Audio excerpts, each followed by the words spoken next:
Hi there mga kabudol! Welcome back to my channel, Jenks Review Corner. So, nandito tayo ngayon sa Iloilo City and ang ipipicture ko ngayon sa inyo for our travel review for this video is itong Agatona 1927 Museum Cafe. O, diba? Ang bongga! So, guys, 1927, grabe! So, it's been here for 98 years. O, diba? Magsisentennial na siya. Grabe, ganun katagal. O, diba? So, talagang maganda to na makita natin kasi talagang history to or talagang culture to and history to ng Iloilo City. So, ito, it's open for public. Syempre, meron lang silang entrance fee. And itong museum na to, at the same time, cafe na rin siya. Ginawa siyang cafe. So, kung nandito kayo, bumisita kayo, makaka-explore kayo ng buong bahay ni Ma'am Agatona. And after that, pwede kayong kumain, magkape, o diba? Ang bonggang-bongga. Kailangan puntahan nyo to kapag nandito kayo sa Iloilo City. So, ano bang hinihintay natin mga kabudol? Let's go!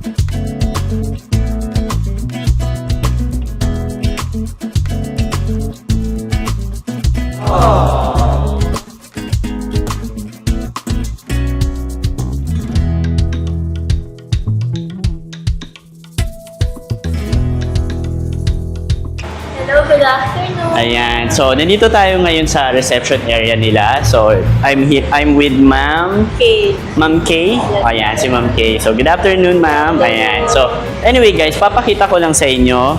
Syempre, pag pumasok kayo, merong entrance fee yung museum nila. Itong Agatona Museum.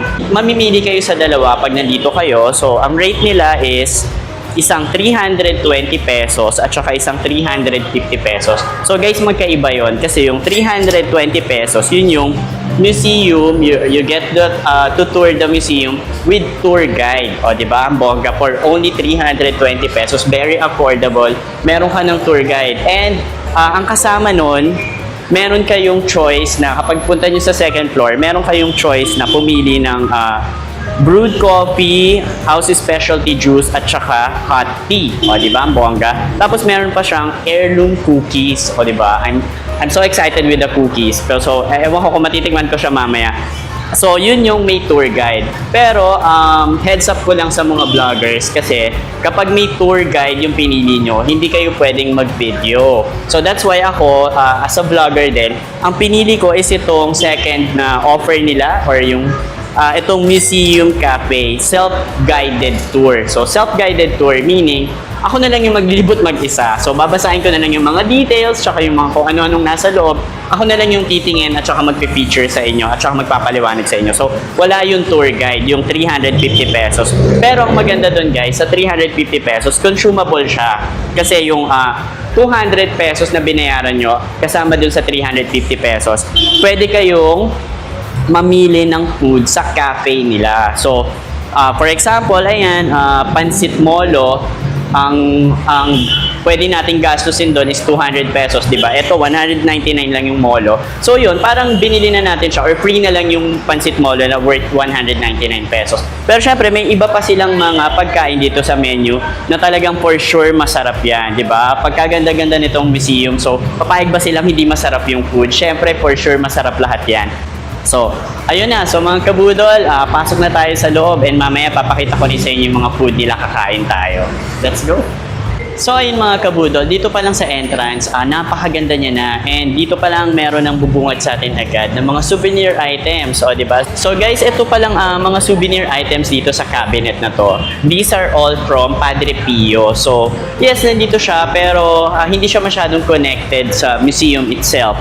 Dito naman, meron din silang ino-offer na ito, dito na to galing sa museum na mismo. Itong Agatona 1927 na fan. So, this is a hand fan. So, i-ano natin ha, buksan natin. So, Oh, di ba? Perfect. Bagay pa siya kasi naka-black ako. So, bagay siya sa outfit ko, di ba? Pak, donya-donya ka lang dyan. So, anyway, this cost 300 pesos. Ayan. So, kung gusto niyo bumili nitong gawa nilang fan here sa Agatona Museum Cafe, ang presyo nito ay 300 pesos, which is ang ganda ng quality, guys. Napakalaki nitong hand fan na to, diba? Ang ganda. So, tsaka ayan meron pa siyang parang naka-engrave pa yung museum na nakalagay. So, talagang masasabi na dito nyo siya binili, hindi siya peke. O, diba? Ang bongga. Souvenir na souvenir talaga siya from here. So mga kabudol, meron din pala silang ino-offer dito ng mga pamaypay. Ayan. So pili na lang kayo kung anong gusto nyo, pare-parehas lang naman yan. So kaya sila nag-o-offer ng ganito kasi sabi nila, medyo mainit daw dun sa taas. Kaya kung mainipin kayo or talagang parang kung ayaw nyo pagpawisan, kuha kayo nito dito sa baba para magamit natin. Ayan, habang tumitingin-tingin tayo dun sa taas. So, good morning, sir. Again, I am Rinel. I am the resident tour guide and I am the one who's supervising the museum here. And welcome to Agatona 1927 Museum Cafe. Actually, this museum here is a house before owned by Doña Agatona Arguelles Halandoni. And along with her husband, this house was actually built in 1927, January 10 po. So, eventually, the house right now is, ilang taon na po? The house is actually 98 years old, and 2 years more time na lang po, this house will be a centennial house. That's why the family, especially from the third generation, open its doors to the public for them as well to know the story and the rich history of the Halandoni and Montinalo family of Iloilo City po. Ayan. And of course, I'd like to highlight down here, this is actually Don Manuel Arguelles. He is the father of Doña Agatona here. Don Manuel here is actually the one who supervised, built our Haro Cathedral Church in 1868 po. So, si Don Manuel diri, sir, naton, in honor of him also as the layman and the benefactor of the church, he actually was buried inside the church on the left wing po sa church. If you get a chance to go to the church, nasasahig po siya actually, nilibing po. And when you go up here to our mezzanine, makikita po natin dyan, sir, yung ating Nuestra Señora de la Candelaria. That Candelaria there is actually the replica of the one that's there at Haro Cathedral po. So this Nuestra Señora here is actually the one that the family is using every fiesta in Haro, every February 2 for the procession po. So that you will see there on our mezzanine. And I'd like also to highlight up there on the second floor, the altar of Doña Agatona po with tabernacle. So also, sir, you will see there mga artifacts, mga gamit po from 1900s and 1950s of the Halandoni and Montinola family po. So I hope you enjoy your stay, sir, and this way lang po tayo going up po. And you'll be going up to our Philippine mahogany stairs po, which is original from 1927 po. Thank you very much and enjoy your stay, sir. Thank you. Diba? Yan. So, ito palang stairs nila, guys. Oh, grabe. And dito sa pinakagitna, oh my God, merong malaking statue ni Mama Mary at saka ni Papa Jesus, ni Baby Jesus. So, pray muna tayo for blessings. Ayan, Papa God, i-bless yung YouTube channel ko. So, mga kabudol, huwag niyong kalimutan mag-subscribe sa channel ko. So, anyway, ayan. So, from the first floor, papanik na tayo agad sa second floor.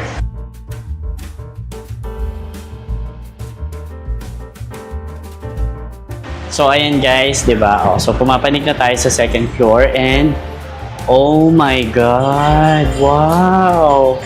So, nakikita ko guys, napakaganda. Yayamanin.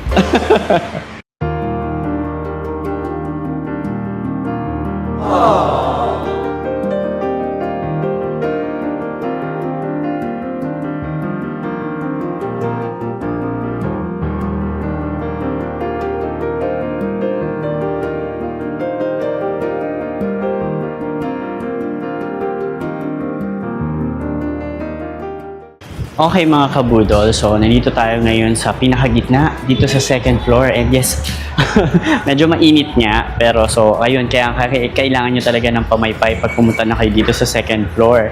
So dito makikita natin yung grabe, ayan o, napakaganda ng salas nila, o diba? So 100 years ago, ganito na yung bahay nila. So original furniture nila to dito. So, napakaganda. So, talagang that time, di ba, yayamanin. Talagang mayaman na mayaman tong pamilya na to. So, eto pa guys, meron ditong mga additional details na pwede nyo mabasa. And the painting. Look at the painting. Wow! Doña Agatona. O, di ba? Doña Agatona there. Doña Jeng here. So, ayun lang. Feeling ako. So, anyway. So, ito na siya, guys. So, napakaganda, oh. Napakaganda talaga ng furnitures, di ba? I really appreciate yung ganitong bagay. Di ba? Napakaganda. Di ba? Siyempre, pag meron ka niya, nakakatuwa. Di ba? Sikat ka that time. So, anyway. So, dito naman, merong mga gowns na ginamit siguro ni Doña Agatona before. O, diba? Purple kung purple, violet. Violet. Violet. So, ayan. So, terno pa yung handbag. O, diba? Na violet din. Ang tingkad talaga ng violet, At saka, ito yung kanyang abaniko. Napakaganda. So, syempre nakasulat din, do not touch, syempre, para respeto na rin dito sa museum. Kasi syempre, para hindi natin ma-damage yung property nila, di ba? So, respeto, do not touch. So, anyway, pasok tayo dito sa isang kwarto na nandito. Oh my God. Di ba? Napakaganda. Ang ganda, guys. Sobrang sulit pumunta dito. Kasi, yung entrance mo na 350 pesos, meron ka naman dun makukuha na pagkain eh. So, talagang to experience this here sa Iloilo, sobrang panalo na to. So, di ba? So, dito may mga iba-ibang groceries. So, dito merong Haro Cathedral Perdon. O, di ba? From 1958, yung mga groceries na yan. Grabe. Ang tagal na nun, di ba? Hindi pa tayo buhay talaga yung mga time na yan. So, grabe. So, ayan, medyo nahuhulas na rin ako. So, dito naman, may napakagandang, uy, bet ko to, oh, di ba? Parang siya, yung poncho, di ba? Meron akong ganyan eh. Pero, hindi man ganyan na ganyan, syempre. Yung meron akong poncho, kumbaga sa bahay na ginagamit ko. Syempre, simple lang yun. Hindi ganyan kabongga. Gusto ko niyan. Nakawin ko kaya. Tsareng! Eme lang. So, ayan. So, yung gowns din before. Oh my God. Pang Miss Universe to Lalaban to sa gown ni Catriona, guys. Oh. Napakaganda ng details. Oh my God. Ang ganda ng Pilipiniana. Very classy. O, di ba? Dapat tayong mga Pilipino, tinatangkilik din talaga natin yung Pilipiniana gowns natin, di ba? Proudly made Pinoy. So, ayan. So, mga barong natin. Ayan, ganyan. At saka, grabe. Nai-elips talaga ako. Napakaganda ng mga gowns na ginamit nila noon. Ayan, oh. Grabe. Super ganda. Ayan. Then, this is the blue one. Diba? Wow! Napakaganda. Very elegant. O, diba?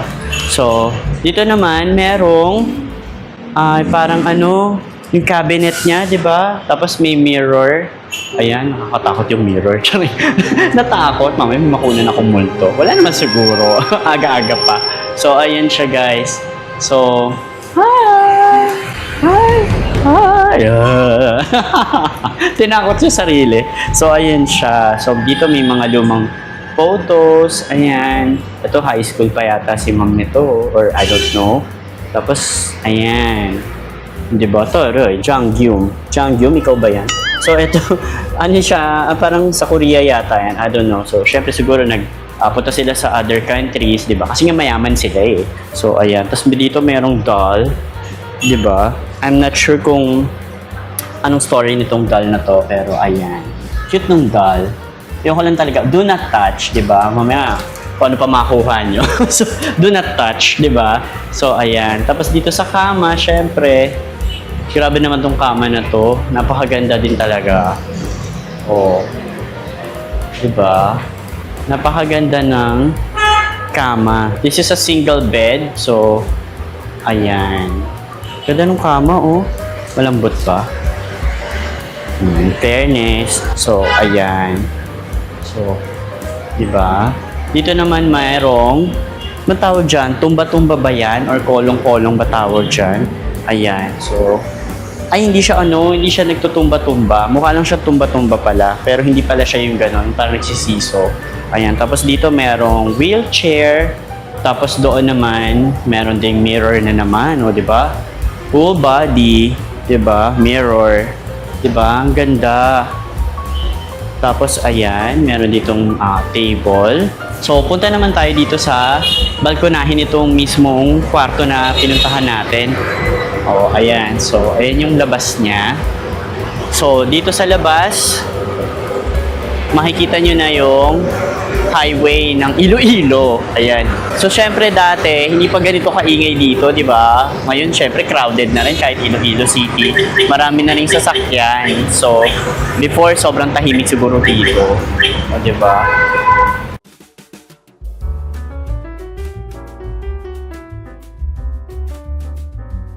So, labas na tayo mga kabudol dito sa kwarto. So, andito na tayo ulit dito sa gitna, dito sa second floor.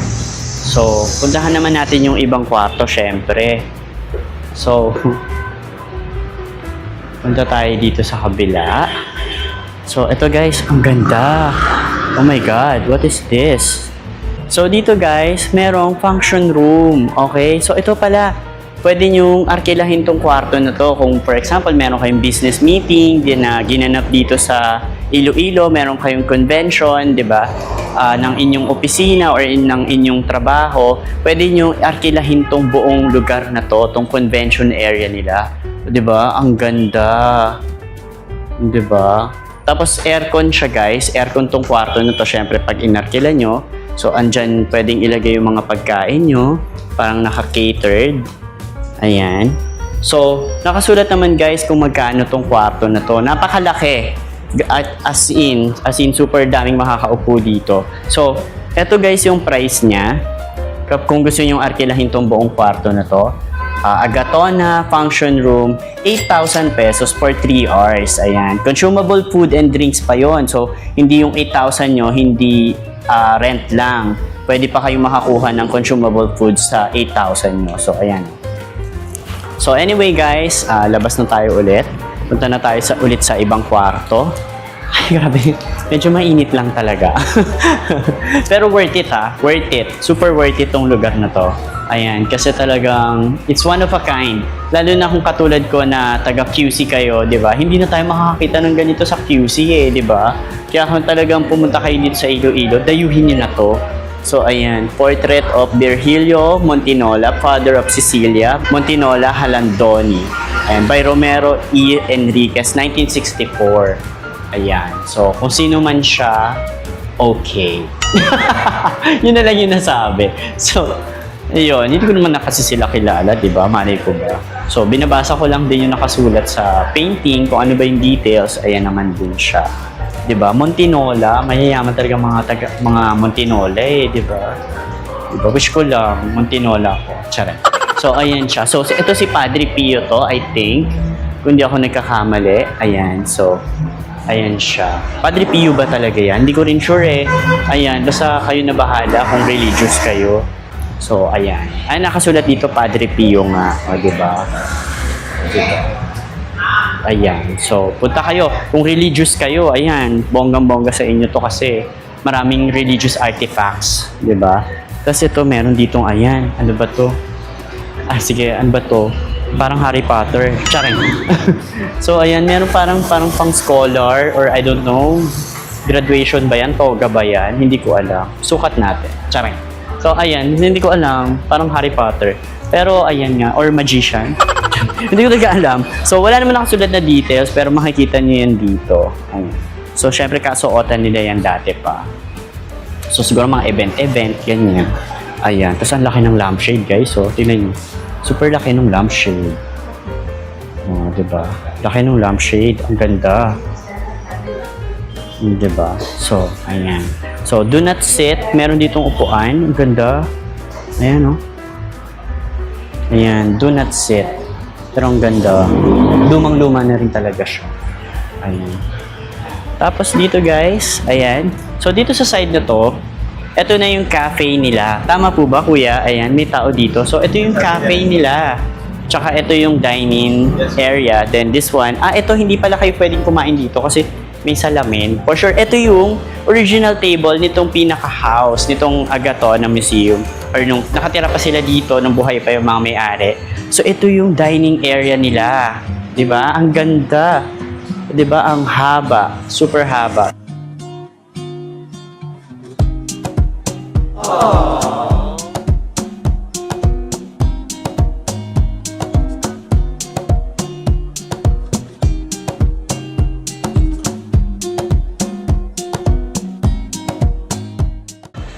Ayan. So guys, ito yung mga photo nung may mga kumakain pa dyan dati. So ayan, para silang merong kasiyahan. Actually, every time na siguro nakakain ka dyan sa table na yan, parang feeling mo ang special ng occasion kasi tingnan mo naman kung gaano kahaba, 'di ba? Napakaganda. 'Di ba? Parang presidente yung may-ari. Ang ganda. So anyway, punta tayo dito sa side na to. Eto guys. They are using this. Ito yung mga kubyertos nila dati. Ayan. So, mga spoon and fork nila, knife, and bread knife. Andyan lahat. Diba? Napakaganda. Kuha tayo isa. Charing. Kumuhang isa. Inuwi. Ginawa souvenir. Ayun. So anyway guys, ito. Lakad tayo dito. Ito naman, meron pa rin sila ditong tray. Ito yung mga tray na ginagamit pang serve. Diba? So, for sure, siguro may mga kasambahay sila dati kasi diba mayaman sila. So, yun yung ginagamit na pang serve. Diba? Parang gong sa tawag ng tanghalan. Eme. Ayun. So, ayun siya. So, tapos ito, ayan yung mga wine glass nila. Diba? Kasosyal naman talaga. Diba? So, tapos dito naman, merong mga buzz.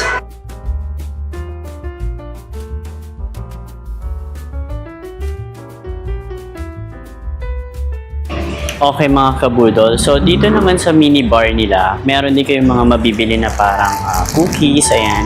So nakalagay naman yung prices dito. So naka-curious ako kung ano-ano yung mga nandyan. Iba-iba yung tawag, hindi ko na alam yan. So may ugoy-ugoy, ayan, mango tart, syempre alam natin yan. Piyaya, alam natin yan. And itong paborita tins, yan, hindi ko alam yan. And yung heirloom cookies. Heirloom cookies ba yan, kuya? O yun, heirloom cookies at saka yung biscocho. Yung biscocho, alam ko yan, syempre. Pero yung heirloom cookies, I don't know what it is. Ito yata yun. O, so ito yung heirloom cookies. This is for only 89 pesos. O, diba? So, ito na yung dating kinakain nila or ginagawa nila dati. So, diba? Bongga nito. Hanggang ngayon, meron pa rin. Napanatili nilang gawin.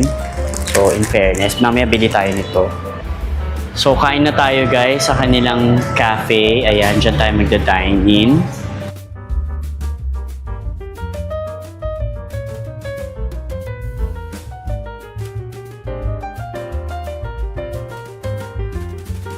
So, mula dito sa dining area nila guys, ang pinaka-best view daw nitong place na to is etong table na to. Kasi, meron kang view nung church na nasa labas. O, diba? Directly from there.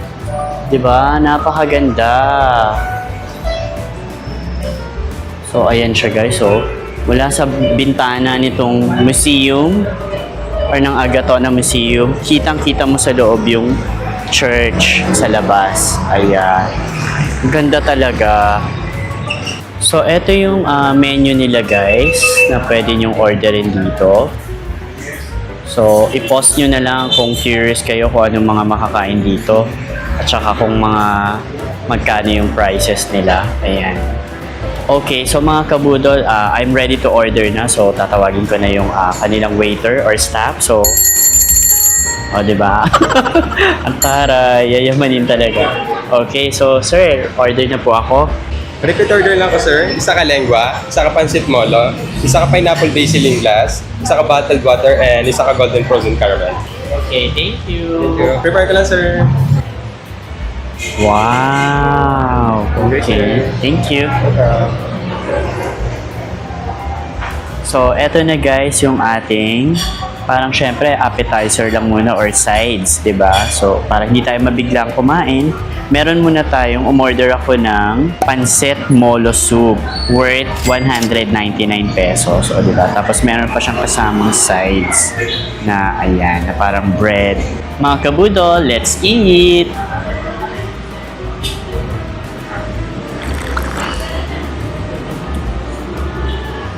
Oh my God, grabe. Sobrang comfort food talaga ang soup. And guys, napakasarap. Tapos ayan, literal na meron siyang ano talaga, molo. Ayan.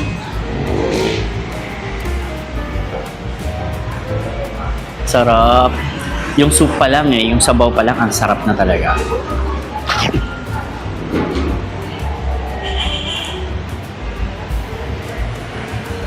Panalo to guys. Pag punta kayo dito at kakain kayo, try nyo muna tong pancit molo soup. Yes. Okay, thank you. Here's the pineapple juice. Mhm.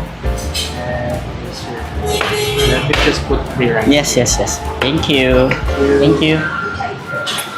So guys, ayan na, dumating na yung main course natin. So, ito yung entree ko, which is the lengua. Ayan. So, syempre may 1 cup of rice and this is the lengua. Look at that. Yummy! Excited na akong kainin siya. Alright. Medyo mainit.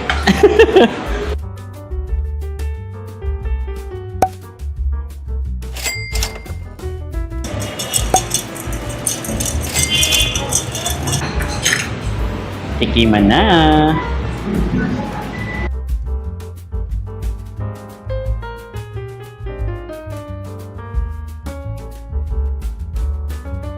Wow!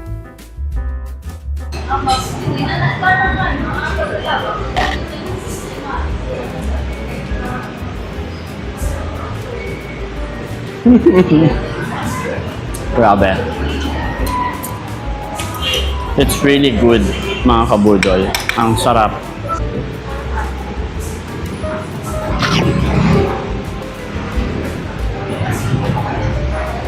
Wow. Grabe naman yung lengua nila, guys. Melts in your mouth. Ganun siya kalambot. Mga kabudol, grabe talaga siya. Ang sarap ng food. So, alam mo yun, habang kumakain ako, parang feeling ko ang yaman. Ang sarap lang, ang lakas makasosyal ng place habang kumakain ka sa ganito kagandang bahay. Feeling mo part ka nung history nitong bahay na to. So, talagang mafe-feel mo hindi lang sa ambience. Very aesthetic kasi talaga siya, di ba? And pati yung food, sumasabay pa na masarap, social. So, talagang winner. Punta kayo dito. Hi! Thank you! Wow! Thank you! So mga kabudol, nandito na yung ating dessert, which is ang in-order ko is itong frozen caramel. So para siyang leche flan guys, pero sabi nila mas masarap pa raw to sa leche flan.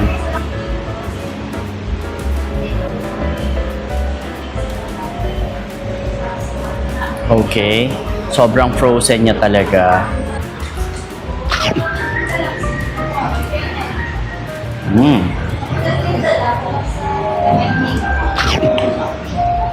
Actually mga kabudol, kasing lasa nga siya ng leche flan, pero this one is more special. Alam niyo kung bakit? It's more sweeter than leche flan. Kung matamis na yung leche flan, mas matamis pa to. Kasi nga parang leche flan na siya na parang mas caramelized pa yung syrup niya. So, ang sarap. Well, ako kasi mahilig sa matamis. So, ewan ko sa inyo. Pero ako, na-appreciate ko to kasi mahilig ako sa mga cake, sa mga chocolate. So, sanay na sanay ako sa matamis. And this one is really good for me.